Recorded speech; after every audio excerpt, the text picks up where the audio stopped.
sometimes like to throw all the cushions around. So it's like a playground for the kiddies. They just like it when things change. It's all fresh and exciting. Isn't it, Blue? I love you. Hello my darlings and welcome to a new mood reading vlog. Give me one moment. I forgot to grab some physical books that I actually wanted to show you. So I have already read some things for this mood reading vlog and I'm going to tell you what they are. So both of these books were kindly sent to me by Spinifex Press. So the first one was Liz Murphy, The Wear of My Face. And this is a poetry book that is a vivid and disjointed tapestry of lives. It captures the very small and vast silences of modern existence. The poet blends the poetic and the political, the domestic and the cosmic. Her poems flicker between the suburban mundane and the apocalyptic sublime. You have hospital corridors, bushland, headlines, half-dreams, moments of tenderness and fierce critique. The collection holds the chaotic grace of everyday survival. The rehomed greyhound trotting through the streets, the tired poet gazing at the dawn, the front lines of protest bleeding into the tourist trail. It's fragmented yet resonant. It's a mirror for a fractured world that still insists on beauty. The poetry feels like overhearing the universe muttering to itself, equal parts wry, furious, and quietly compassionate. You can almost smell the eucalyptus and hear the ABC News running in the background. This is Australian suburbia. Murphy writes of misdemeanors of the mind and fractured realities, yet her work insists that such fractures are where the light gets in.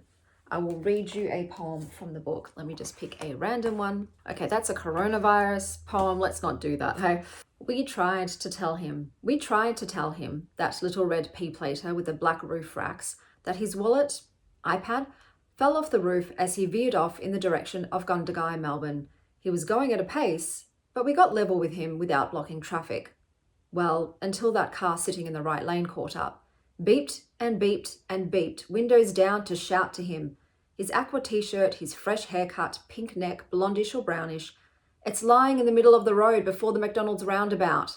Eventually he twigged and pulled over, but we couldn't get back into the left lane to pull over ourselves and our turn-off loomed. We imagine he's still wondering why those bastards were blasting the horn at him, or what is wrong with his vehicle that they saw, but he can't. If you see a young guy going pale at his first attempted visa purchase somewhere between Yass and Melbourne, pass this message on. Our failure lies heavily somewhere in the gut with the monarch butterflies that burst yellow on our windscreen, and the day's fresh egg I dropped in the chook house when we got home. The next book they kindly sent me was An Embroidery of Old Maps and New by Angela Costi. This is an exquisite tapestry of heritage, migration, and feminine resilience. Each poem feels hand-stitched. Its threads pulled from Cyprus's dusty villages to Melbourne's trams, where language itself becomes both burden and beauty. Costi writes with intimacy and precision, transforming inherited pain into lyric art. It's a poetic heirloom that hums with the voices of my mother's Gayayathas. The imagery is lush, the language rhythmic, and the emotional undercurrent, displacement, belonging, survival, beats through every verse. It's part family album, part diaspora identity, part recipe for survival, a lyrical, heartfelt journey through migration, womanhood, and the delicate embroidery of memory and belonging. I really loved this. I cried at a lot of the poems, especially the ones mentioning her yaya, because I very, very, very dearly miss mine. So this one hit extra for me. I'm just going to read you one of the poems. Heavy. I can see how I carry a Ya's war in the ample dunes of my belly. The moment she smelt the guns, she pinched the candle's wick, gathered the startled shadows of her children, flung my baby mother onto her back and sprinted towards the neutral moon. That moment seeded my greed for savaged meat, for blankets of oil, unfurled on potato and rice. My inheritance grew by mouthfuls. I feast on their hunger to make them proud. So does my mother. She was spared war, was given depression to carry in the nerve-threaded bowls of her thighs, arms and breasts. She reaches for the lagress of orchids, eats the orange without pause, staves off memories of dead fruit harvests, swallows the threat of scurvy and anemia like melomokarona for morning tea. Often our dinner table is dressed to please the gods, the saints, the prophets, all who listen to the onslaught of prayers before wars, between wars, and after. Deep trenches are dug in my sister's stomach to hold the children as big as Flauna. These are our uncles and aunties who teach her to savor the trahana. With each spoonful, she incubates their internal cravings. So also in this book, they do explain the Greek words, which I think is wonderful, especially if you don't speak Greek. So melomokarona are honey-soaked walnut-topped biscuits. They're actually my favorite Greek biscuits, would recommend. Then you have flauna, which is cheese-filled bread, and trahana, which is grain soup. So they sent this to me as an addition. I didn't even realize, I didn't request this one, but this one ended up being the book that really resonated with me and my heritage and my lived experiences. So those were two lovely books of poetry that I read. In terms of what I'm reading next, quite unsure as of yet. I'm going to have to see what's come in on Libby because I don't think I have anything physical from the libraries at the moment. I'm all out of physical books. So I'll put some images here of options that I have on Libby, and I'll be starting with those. Going into the city today, but I'm showing that footage in my It's the Vibe vlog. So I will see you guys the next time I have read something. Okay, my darlings, I am back. As you would have seen, hopefully I put it in editing. I did DNF a lot of the books that I picked up while I was on the public transport. But on the way home, I did start a bit much. I'm only a few pages in, so I can't give you any information on it yet, but I have started reading that one, so that's what I'm currently reading. I went and got some yarn for a deck that I have that I want to make a bag for, but in the store, it looked more red, and now to me, it looks more purple maroon. So it's not quite the color match I was hoping for. I also got this. I haven't even smelled it yet because I wanted a pumpkin spice candle for October. It's good. Oh, thank God. No, I like that one. That's nice. So this will be the candle for this season, this month. I had a lovely experience while I was on the tram, so that's annoying me. That's, yeah.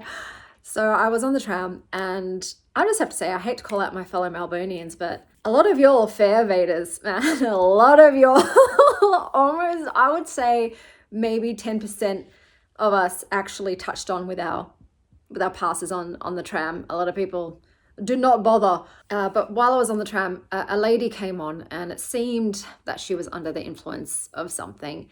And she came and she sat right opposite me, and she was talking out loud to herself. And a few people close by ended up moving seats, but I just, it didn't bother me. I stayed where I was. And I heard her saying to herself that she hopes she got on the right tram and that it takes her all the way to Melbourne Central. And she wasn't on the right tram for Melbourne Central. So I told her, darling, you have to get off at this stop and then you'll have to take that tram to get there. And she thanked me for helping her and for talking to her. And she apologized for being messy. And I told her, you don't have anything to apologize for. You're fine. And then she reached over and she grabbed my hand and she said to me, I don't know if you've been told, but you are one hot bitch. And it's too bad I'm not a lesbian, but I wish all the best for you. And it was just like, it was just a really sweet moment. And then she got off the tram, and I heard her saying to herself when she got off the tram, her hands were so soft, I can't believe she let me hold her hand. Yeah, it made me happy and it made me sad. I just feel like kindness doesn't cost anything. And I think it's especially important to be kind to those whom life hasn't been kind to. So, and like I said, then she gave me such beautiful compliments as well, but it was just this wonderful moment where I could tell when I looked at her and I spoke to her, and then when she leaned forward and held my hand and said these nice things to me, that most people, I think, have chosen to ignore her and not see her. And she felt seen, and she was so thankful that I looked out for her and helped her out. And it just makes me sad. Like, I understand that some people feel very uncomfortable around people with, either mental illness or addiction, but if they're not being harmful and they're not dangerous, it doesn't cost you anything to be kind to them and to just treat them like a human being. So, but that was just, I laughed out loud when she said she called me a hot bitch, and it's too bad she's not a lesbian. She was a delight. But yeah, when she said, I really wish all the best for you, I was like, and I wish that for you too. So yeah, I had a human exchange today that made my day. And then I just took myself out and got some matcha lattes, and I wish I could have gone out for longer, but you know, my health conditions only allow me so long, because the weather is starting to become so beautiful. And even at the cafe I went to, the waiter there, he's the very flirty waiter who recognizes me now because I've gone there so many times. He said, make sure you go home and you sunbake. And I'm like, you bet your ass I will. I will be getting my buns out because the sun's out. I know it supposedly ages you, but I just don't care.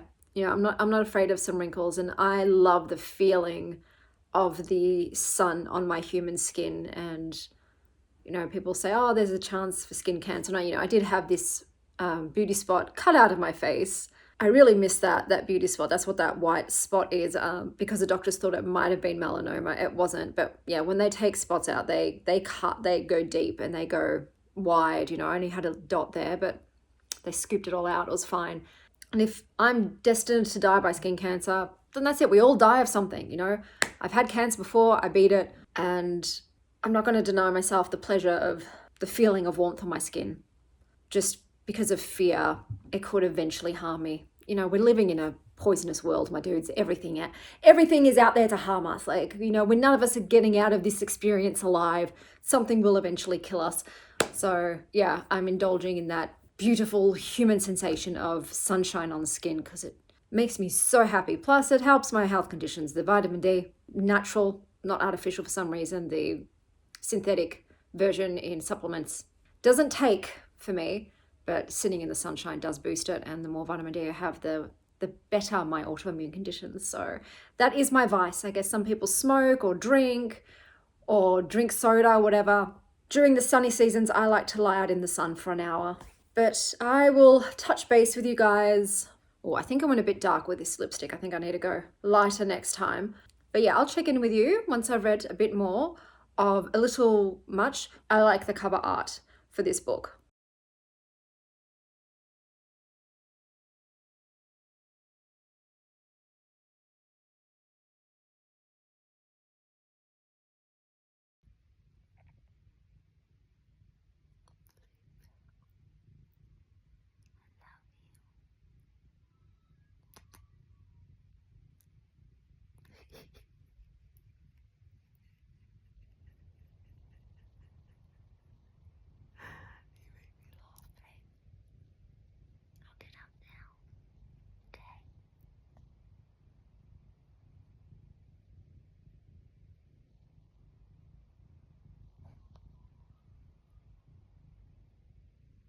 Hello, my darlings. I unfortunately have another DNF for you. So I did continue on with A Little Much, which unfortunately was a little boring for me. It's just your typical standard litfic story about a 20-something girl who just lost her job. Her best friend's got cancer. Things aren't going her way, and then she meets a guy. I'm not sure how it continues on from there, but it just wasn't revving my engine, so I decided to let it go. I did pop into the library today and I did pick up The Seasons Volume 1 by Remenda Azaceta and Lopez. Is it Azaqueta? I'll find out later. But yeah, I've got a little graphic novel, psychedelic colors to read.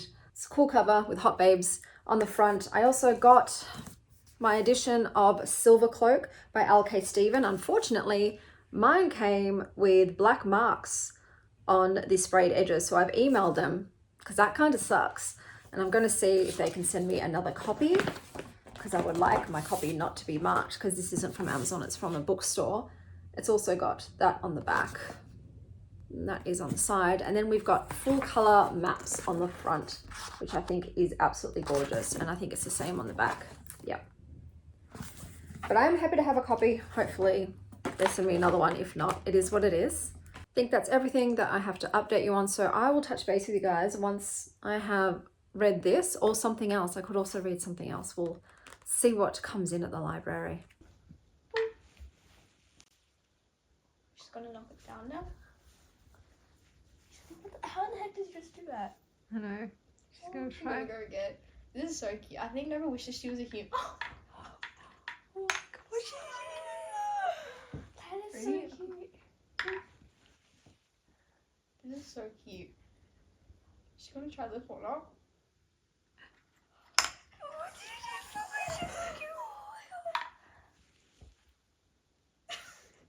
She's like, what?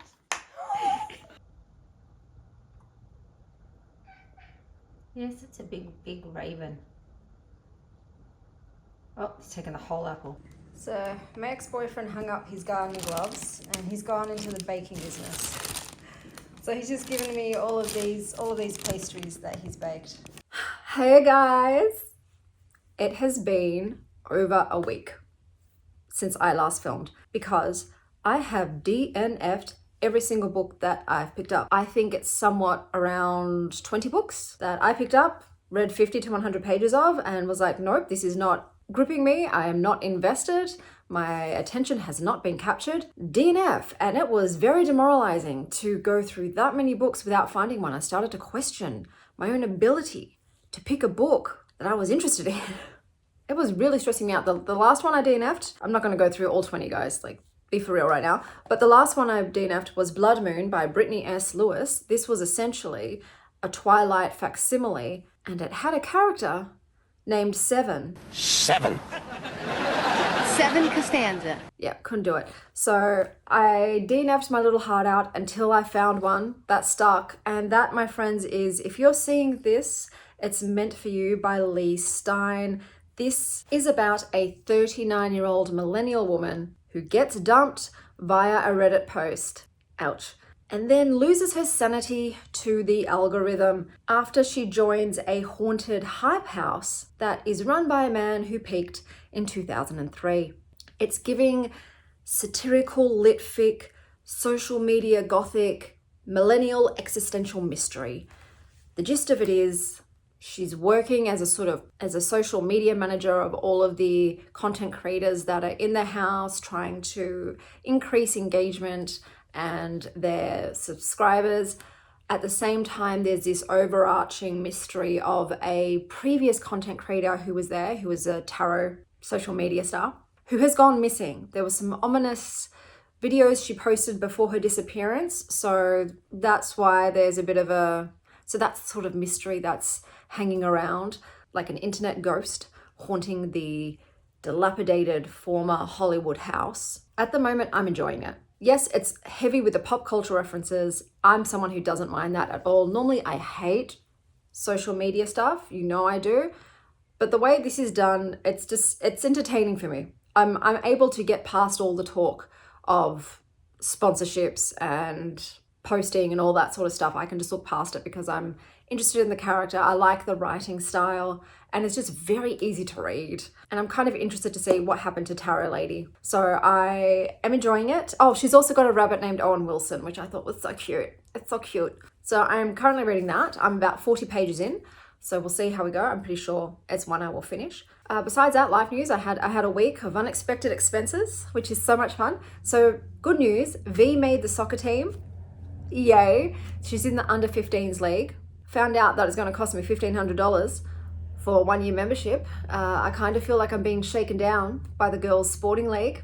That was much more than I was anticipating. And obviously I still have to go and buy her soccer cleats and all that sort of stuff. So I was like, oh, babes, is this really what you want to do? Are you sure you can commit to the bit? And she's like, yes, I really do want to play soccer. So I coughed it up begrudgingly. And then on the same day when I got that bill, my dryer broke. And I know you're probably thinking, Chanel, you live in a sunny country, dry sheets outside. Well, when I first moved here, I did use the old Hills hoist. And the 3 times that I put my clothes out there to dry, when I brought them inside, a white-tailed spider hitched a ride, and that's not a good spider. That is not a good spider. It's quite aggressive and it can kill you. With the 3rd time too, I didn't just get the big spider. I got her 30, 40 baby spiders as well, and they all crawled on me when I had shaken out a towel, just covered in the baby spiders. Thank God, not the mama spider. It was the baby spiders that went on me, and I thought, fuck this shit. I'm getting a dryer. Like, I'm done. I'm done. I can't put clothes outside here. It's obviously whitetail central. So got myself a dryer, and look, it's very, what's the word? Energy efficient. It's a 9 out of 10. So it's not using much energy, and I don't feel too bad about it. But someone who does at least 1 load of laundry a day, I have to have a dryer. So I had to buy one of those as well. So yes, it was an expensive week. It's all right. I just got to make more bread. I just got to grind that stock market a bit more. Please pray for me that Trump does not come out with any tariff tweets. That's all I'm saying. I just don't need that. I don't need that kind of energy right now. I don't need that kind of devastating loss right now. So it is what it is. First world problems, but it's fine, you know. Just got to rejig the budget. But yes, if you watched my Reddit Rex video, you'll know that I am going to the movies with my mum today, thanks to my beautiful friend Kim giving us 2 free tickets to go see The Roses. So I am stoked because I actually really wanted to see that. I haven't seen the original War of the Roses since I was a kid. Don't really remember it. It wasn't a very memorable movie, but this one looks like it's going to be funnier, which is what I'm into. I want to laugh. I want to laugh and release those endorphins. But yes, I'll be going on with If You're Seeing This, It's Meant For You. And that title is alluding to what tarot card readers on YouTube sometimes name their videos. If you're seeing this, it's meant for you, you know, while they pull cards and tell you what's going to be happening in your life. So it's a very cute plane. And like I said, you know, I love tarot, so it got me. And also the cover's really nice.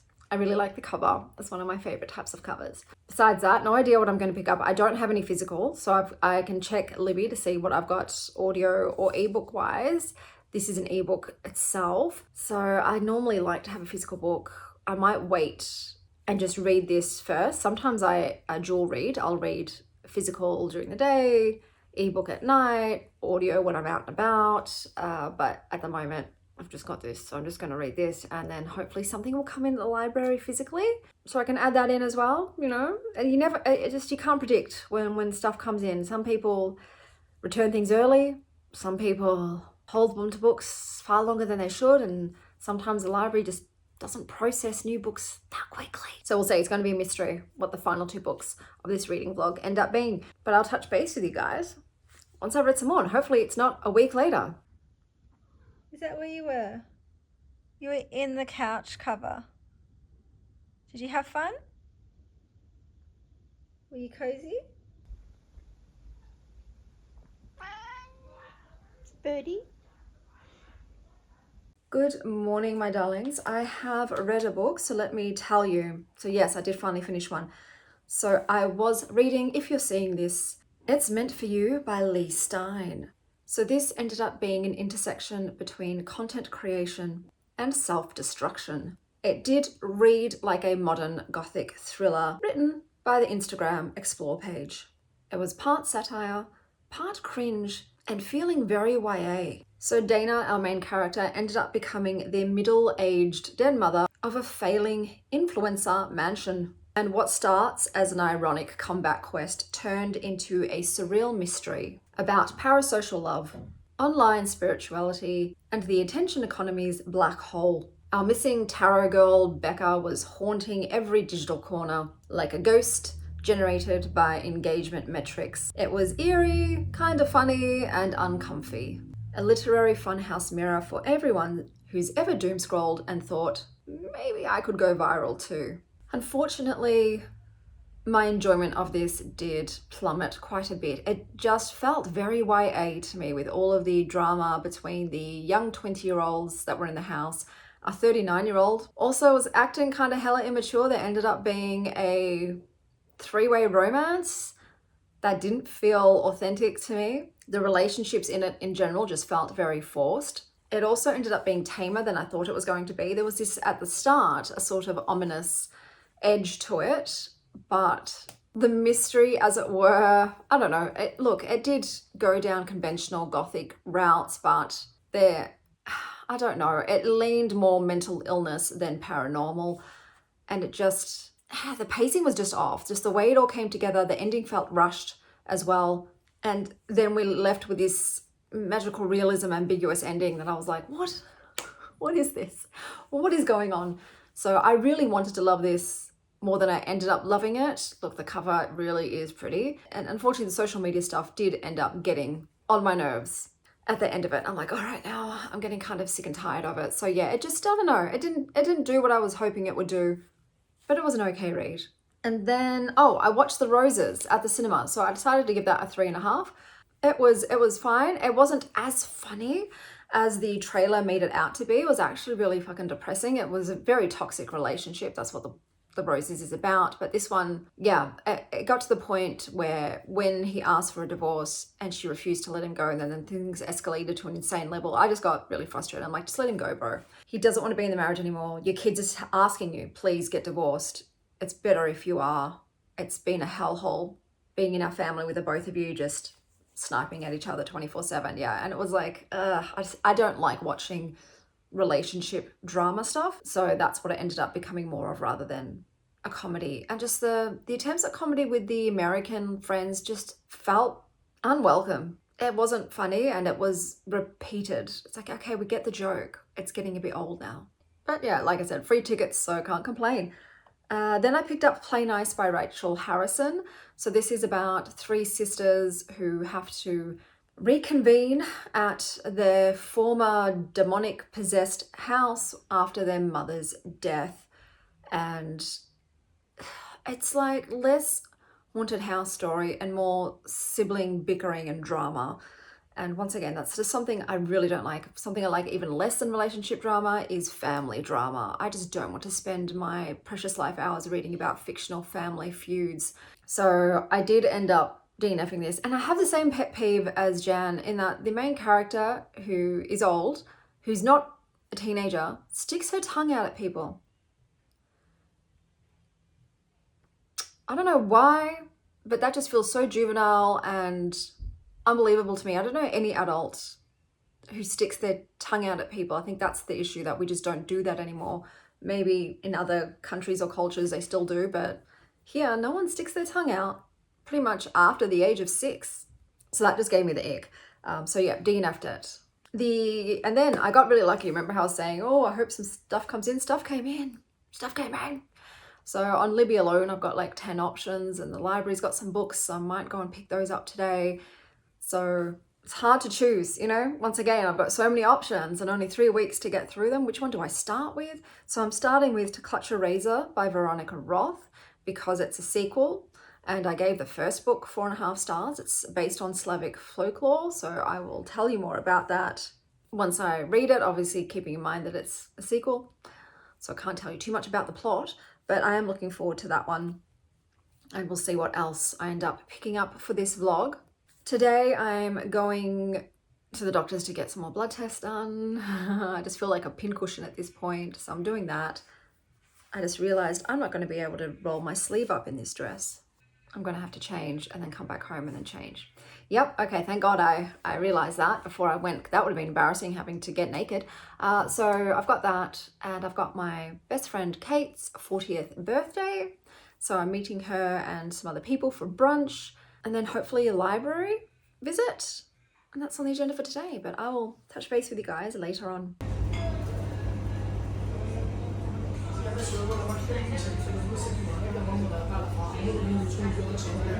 Okay guys, I'm back. I've had just such a cock up of a day. When I went and got my blood test done, they were having tech issues. So I was there for an hour while they tried to figure out what was going on with that. Ended up being 6 vials of blood. And also one of the tests wasn't comped to my Medicare, and my doctor forgot to mention that, so I had to pay $150 on the spot. So that sucked. And then I cocked up my friend's birthday party dates. So it is Kate's birthday today. She's 40 today. But it turns out her brunch birthday party is tomorrow. And tomorrow I have a hair appointment at the same time because I'm going out in the evening to the Damiano David concert. And like the appointment's not just to do my hair. I'm decided for my 40th birthday I'm going to dye my greys, which I barely have any, I'm aware. But you know, it's my birthday party, so I thought I'm just going to do that. And so yeah, I can't cancel it because they cannot fit me in again before my birthday party. So I'm not going to be able to make her birthday brunch, which is upsetting to me. Obviously, I was upset already because I wasn't going to be seeing her today, and I thought I was seeing her today. But I'll just have to take her out for lunch another day. And yeah, then I thought, well, if I'm all dressed up, I might as well take myself out to lunch. And I went to a cafe, and 5 minutes after sitting down, I started having a POTS episode. So I'm mostly recovered, not quite, but that sucked. I quickly stood up and told them, look, I'm just going to grab that to take away. I got to get out of here. I'm about to go down. So I'm going to spend the rest of the day completely wiped out. Hopefully I recover in time for the concert tomorrow night. And I'm going solo, and I'm really nervous about it. I've never gone to a concert by myself before, but hopefully it'll all be fine. I picked some books up at the library. So the physical copy of I Love Shopping by Lauren Cook came in, and I just grabbed it so I can have another quick blitz through. Oh, well, let me see if the photos, what they look like in here. Obviously the text is all pink. Do they not have photos in this one? Oh no, they do. The photo, okay, so the photos are in color. I was wondering if they were going to be pink, but I won't show the other photos because it's, oh God, I just saw it. It's upsetting. I picked up Who Was Changed and Who Was Dead by Barbara Commons. I have no idea what this is about, but I've heard Barbara Commons is weird and cool. That evening, the baker's wife ran down the village street in a tattered pink nightgown. She screamed as she ran. It's a twisted pandemic parable and a tragicomic gem. So we'll see what that's like. And I also picked up this one. This is The Expanded Earth by Mikey Please. And I believe this is a sci-fi about the world of the micro-apocalypse. It's just got a really cool cover that caught my eye. So how many pages is this? Oh, there's illustrations too, guys. So this is over 400 pages, but it looks like there's some imagery as well. Let's see some more. Oh, let's see another one. There's a lot of them, so that's very cool. It's a picture book as well. So yeah, I'm just going to get changed and pass out. I also lost my USB stick. I had all these photos on there to print of Kate and I. And yeah, don't know where it's gone. It's gone. So someone's going to find a USB of teenagers from the 90s on there. But I'll touch base with you guys once I'm feeling better. Are you keeping company, Nova? Are you keeping someone company? Yeah, you are. Hey, Blue. I love how this cat just comes and chills in our garden to ponder life. He has his own house, but I know, do not judge me by my lawn length. I have asked for help. Oh, that is so shaky. Yeah, hey mate, how you doing? Make yourself at home. Hello my darlings, I'm here to give you a quick review because I'm on my way to the Damiano David concert with my cousin Phoebe, but I did finish reading To Clutch a Razor, that's Bluebell on the Table, as per usual, by Veronica Roth. So because this is a sequel, I'll just tell you about the first book. In the first book, you have a family of hunters. Think The Witcher combined with the Winchesters, but zero empathy and no mercy. And one of these hunters is named Dimitir, and they have these very cool spine bone swords that they rip from their backs that are made out of their spines. It's magic, obviously magic. But there is one hunter named Dimitir who doesn't want to hunt anymore. He's starting to question who the real monsters are, and he ends up in this very uneasy alliance of convenience with a fear-eating Zamora named Ala, who can master illusions, and a vampiric Alstriga named Nico, with whom he has a little bit of a frisson going on. And anyway, they team up. Baba Yaga is in the mix, badass bitch that she is, as well as a lot of other Slavic folklore monsters. It was very cool. It's, I guess, urban fantasy, paranormal is what you'd call it. I loved it. So I'm reading this sequel, which continues on with our unlikely threesome. In this one, we have a family reunion, but make it Slavic Gothic, morally compromised, and haunted by grandma's favorite demon. I was going to say babcia, I don't know how to pronounce it. Polish is hard for me to take a guess. I should always look it up. This sequel ended up being a sharp little blade of folklore, grief, and family dysfunction, soaked in dark humor and ritual blood. It's folk horror, mythic noir, topped with why is every family gathering the trauma Olympics? Wait till you meet, if you think your family sucks, wait till you feel it. Bleh. Oh my God. If you think your family sucks, wait till you meet Dimitrirs. And speaking of Dimitri, he's the kind of protagonist who would lie to your face while trying to save your soul. And the book had this really cool mix of grief, rituals, curses, and queer yearning, which it then mashed up with modern sensibilities and old Slavic superstition.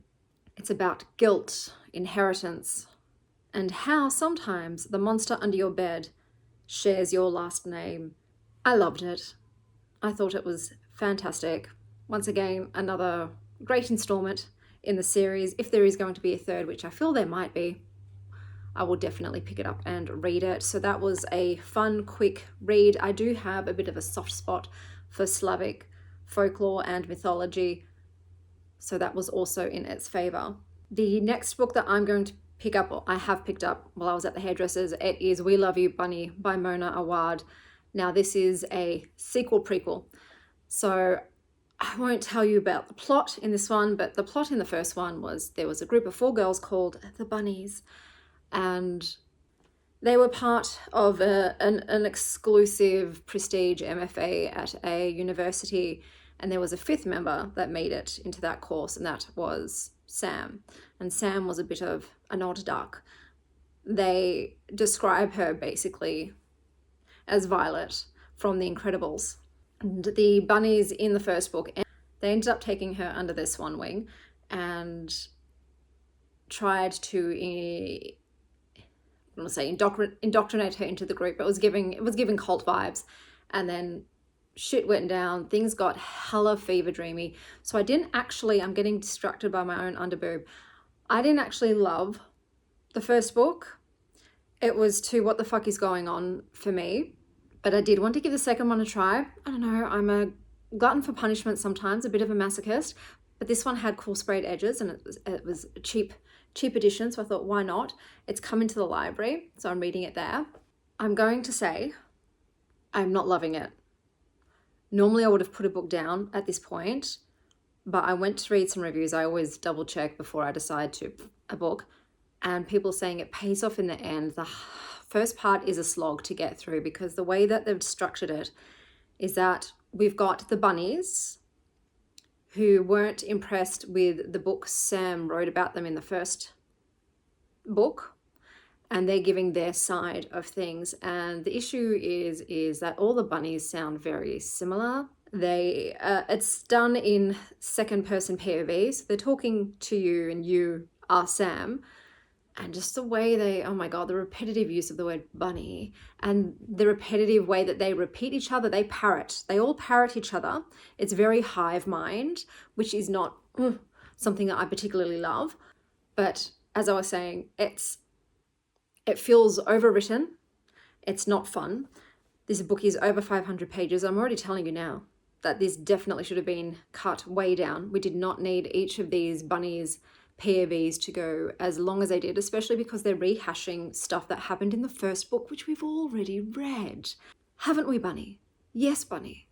So to sum up the vibe so far, it's pretty much putting you in the position of imagining that your MFA cohort from hell formed a cult, kidnapped you after your debut novel dropped, and forced you to sit through a murdery group therapy session about art and friendship, where everyone's hot, unhinged, and saying bunny, bunny, and saying bunny every 5 seconds. Like I said, reviews have alluded to things getting better as they go on, and also everything being explained to you. So they said for people who wanted to know in the first book what was actually going on, It's explained in this one, and that was one of my biggest pet peeves in the original bunny. I did want answers. Like, what is happening? Is this magical realism, or is this legit witchcraft magic? Let a sister know. And this book is going to let said sister know. So I'm going to continue on with it. Hopefully I don't come to regret this decision, because it is 500 pages I'm investing into this little escapade. But yeah, I'll tell you my thoughts about it as a whole once I've finished. I've just gotten to the part where we've met the actual original bunny, which is all I can say about that. But yeah, look, massive trigger warnings though for also eating disorders and cutting. Like, so many mentions. I'm like, what is the point of this many mentions of this? Is this whole character's personality is she has an eating disorder and she cuts herself? Hot take, real nouveau. So yeah, we'll see how we go. I don't know. I'm hoping I end up liking it, or at least I'm satisfied with getting an explanation of what happened the first time. But I'll have to be careful how I talk about that one, because yeah, I'm gonna cover this up. It's probably too much. Even though under boob is same as on top boob, it's a circular shape, you know, it's the same thing. Besides that, my washing machine broke today. I don't know what's going on. Everything's just deciding to give up on me, including my love life. But it's okay. I keep reminding myself, Chanel, having a washing machine break means you are privileged enough to own a washing machine. And look, I do have enough savings that if I need to buy a new one, which looks like I might, I don't know, or I might just need to fix the drain pump. I'm hoping that I'm also very privileged to be able to do that. So acknowledging my privilege, I'm financially secure enough to have to buy a new washing machine if I need to. It just sucks that everything's just broken at the same time. So I just don't like replacing things too. I'm a keep something forever kind of person in terms of big household items, okay? So I don't like to have to sit there and research what's good. It's overwhelming to me, like just to decide on a dryer. It's, thank God I'm not super wealthy, so at least my price point limited the options somewhat, but still I have this fear of having made the wrong choice once I get the item. And then when I got it and they didn't install it properly, so they didn't level it when they installed it, and they also destroyed my carpets, don't forget that as well. Still waiting to hear back on the company for that, because my carpets will need to be steam cleaned. I couldn't get all of the dirt and possum shit out of my carpets. But yeah, they didn't level it, so when I put it on, it started moving and I quickly went, oh shit, turned it off, called all the men in my life who have big strong muscles to help me level the dryer. But now it's drying like a dream. I'm quite happy with my purchase. It's wonderful. But yeah, I don't know if we're going to go out after the concert or if we're just going to head straight home. We'll see how we feel, because we are general admission, so we're in the mosh pit area on our feet. I'm wearing my boots tonight. I've taken twice the amount of medication in the hopes that that's going to stop me from having a POTS episode. I'm pretty sure that's probably not how it works, but I just really don't want to have a POTS episode and have to leave a concert and my cousin. So pray for me, and I'll catch you guys when I have an update for you regarding the concert probably, or when I've read some more of Bunny.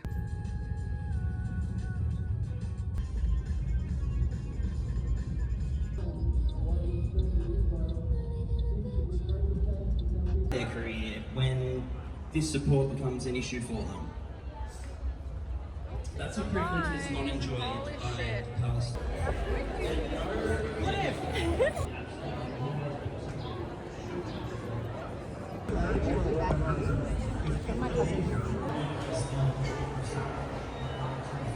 Okay. Have you ever been here before? I've never been here. Oh, really? You just go to random concerts all the time. We got inside!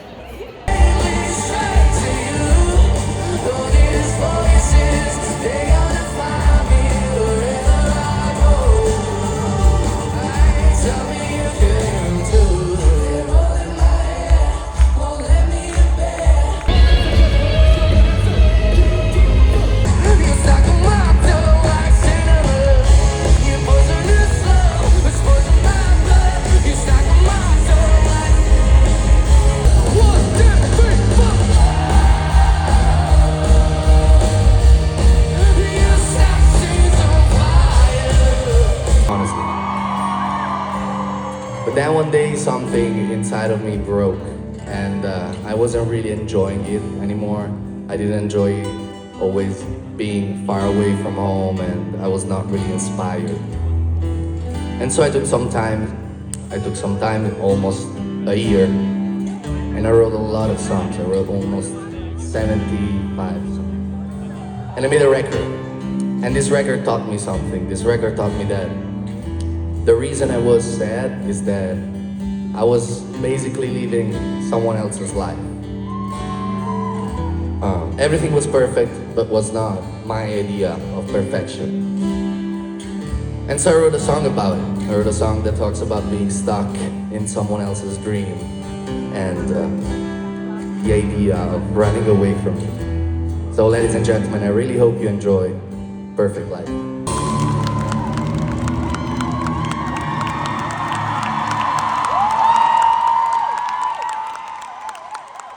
And now, we got this time for real to the last song of the show. And it's not only the song that closes the show, it's the song that closes the whole project, and I want it to be that way because it's a song that has a very important reminder for me. And so every time I play it, I remind myself that I have to fucking do this. This song says something very, very special, which is what I learned by doing this album. And it says that you don't know who you are until you don't know. Yeah, fuck yeah. You don't know who you are until you don't know who you are. Ladies and gentlemen, I really hope you enjoy Naked.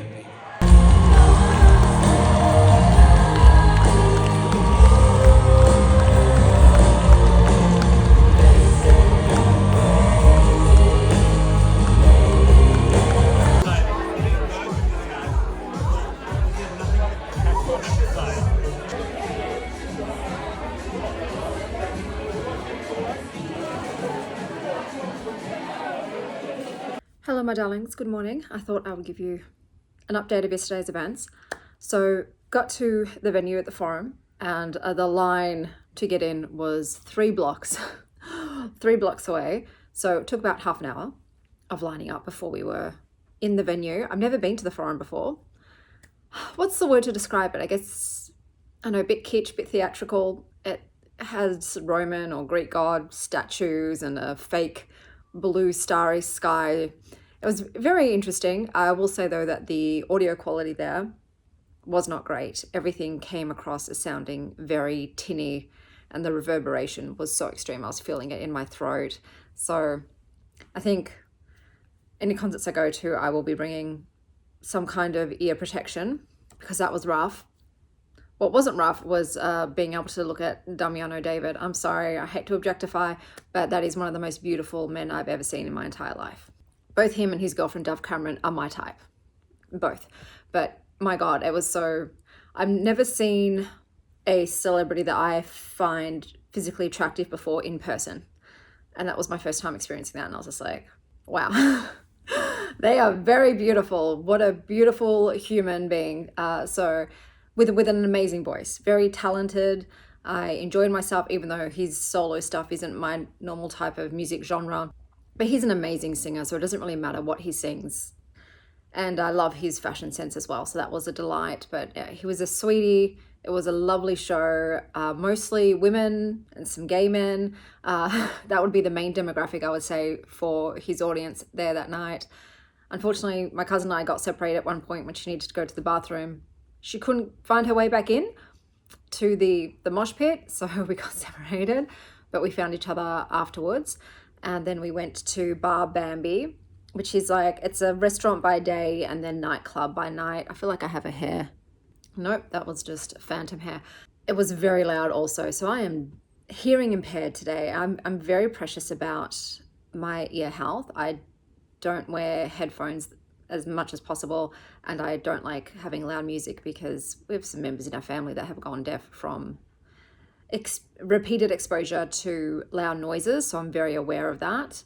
So, but I still think, yeah, I've come away with some permanent damage from that concert. That was full on, but great concert. I'm so happy I got to make it.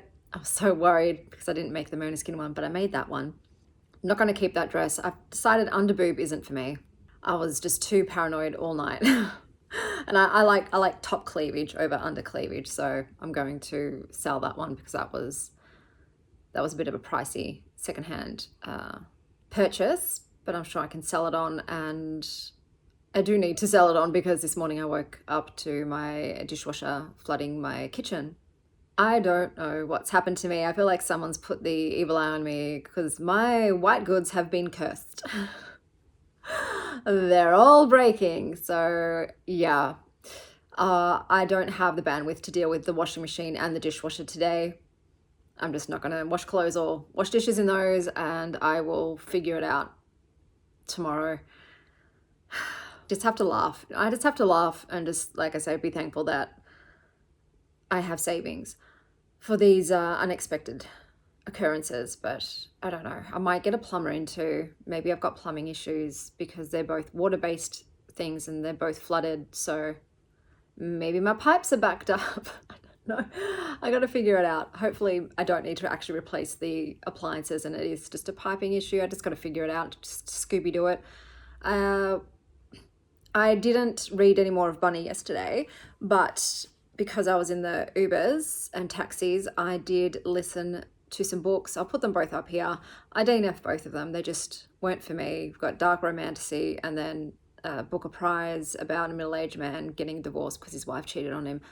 Yeah, they just weren't to my particular liking, so I did DNF both of those. I've got some books that have come into one of the libraries, so I don't think I have the energy today because I do have to take my daughter and her friends out shopping.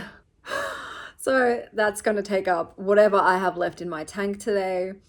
That's what I'm going to do. And maybe tomorrow I might hit up the libraries and see what physical books I've got, but I've still got so many on Libby. But like I said, I'm going to persevere with Love You Bunny just to see. At the moment, it's feeling like a 2-star, to be perfectly honest with you. I'm not really enjoying it at all, but I do understand we've now shifted perspective from the bunnies to a different character. So we'll see if I like their POV more. Time will tell, as you can tell. Yeah, I am having a bit of a health flare-up from going out late yesterday. So shopping and then a lot of rest and recovery. And I'll be, yeah, at most tomorrow going to the library to pick up some books. That would be it. So touch base with you guys once I have another update for you. Yeah, the little packets are fun. Yeah, but they only give us one.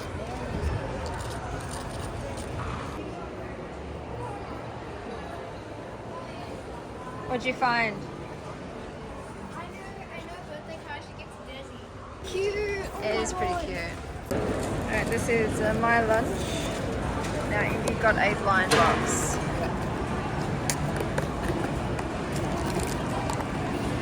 Oh, my favorite one. You got a one that you wanted? Yeah. How do you know? I looked at the card. Buddies.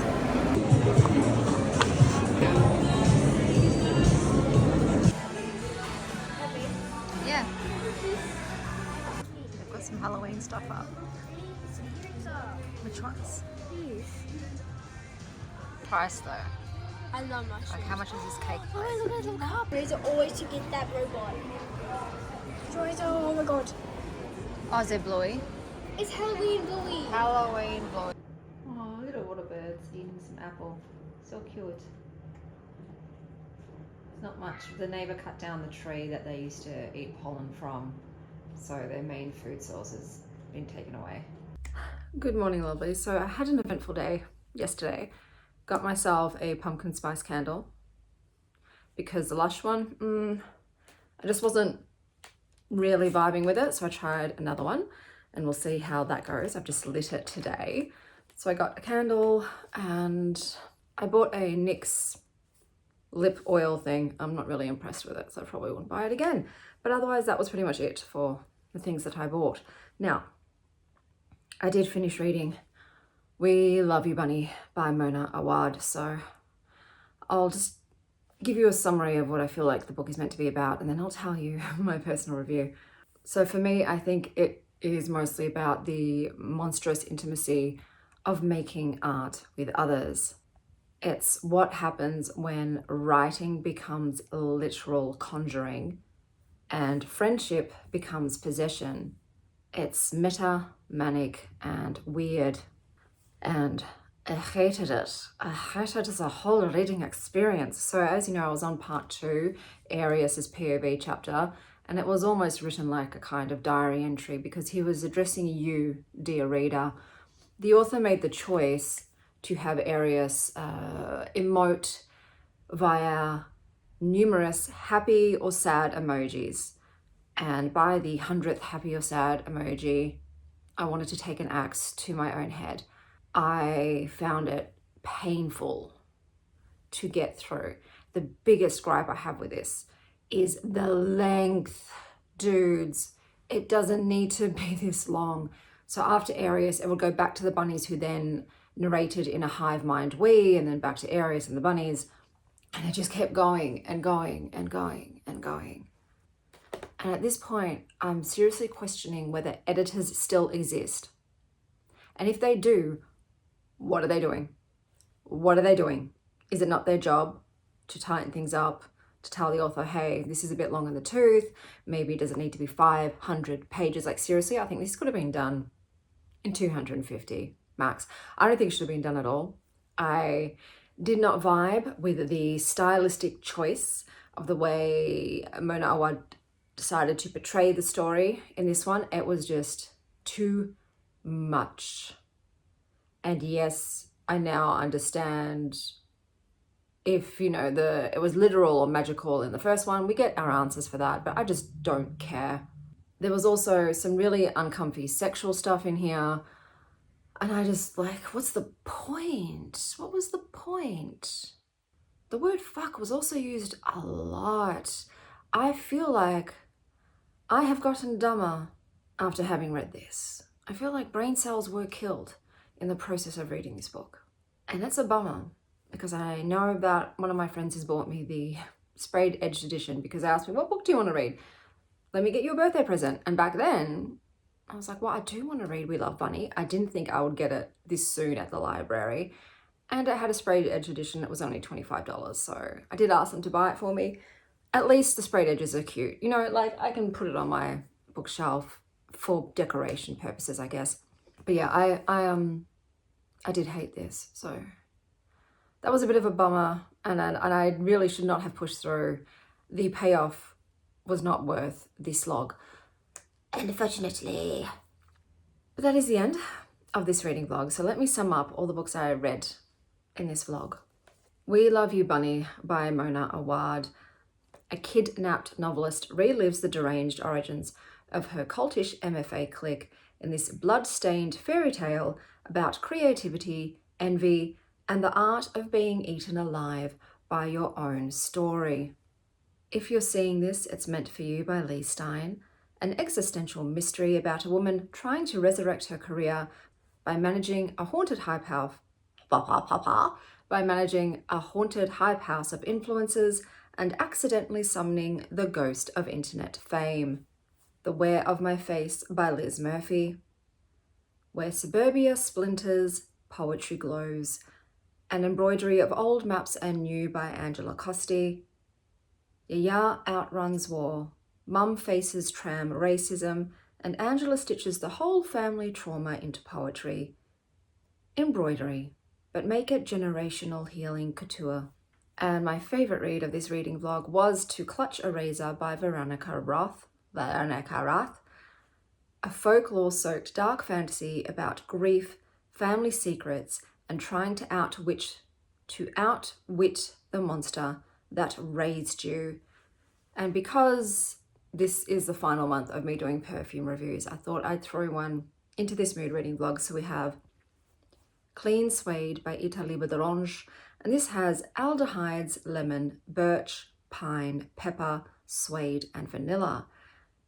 It's like stepping out of a scalding shower and into a crisp leather jacket. Not quite soft, not quite sharp, completely self-possessed. Like a minimalist gallery with excellent lighting and zero clutter. This to me smelt like a tattoo man who just stepped out of the shower in his bachelor pad. It is very classy, androgynous leaning mask. The book that I'm pairing with this one is American Psycho by Bret Easton Ellis. Unnerving, sterilized sexuality, like a glass-walled designer condo with something sinister humming under the surface. It's clean, yes, but too clean. The kind of clean that makes you suspicious. And that's Patrick Bateman in a bottle. He has an obsession with appearance, grooming, and control. Suits tailored within an inch of their life, the eroticism of status symbols, leather gloves, Valentino ties, perfect skin. He might be a psycho, but he has expensive taste, and this would be his scent. So that's everything. Let me know down below what your latest read was, or if you don't know what to comment, leave me a heart emoji in a colour of your choosing. And until next time, stay wild, star child.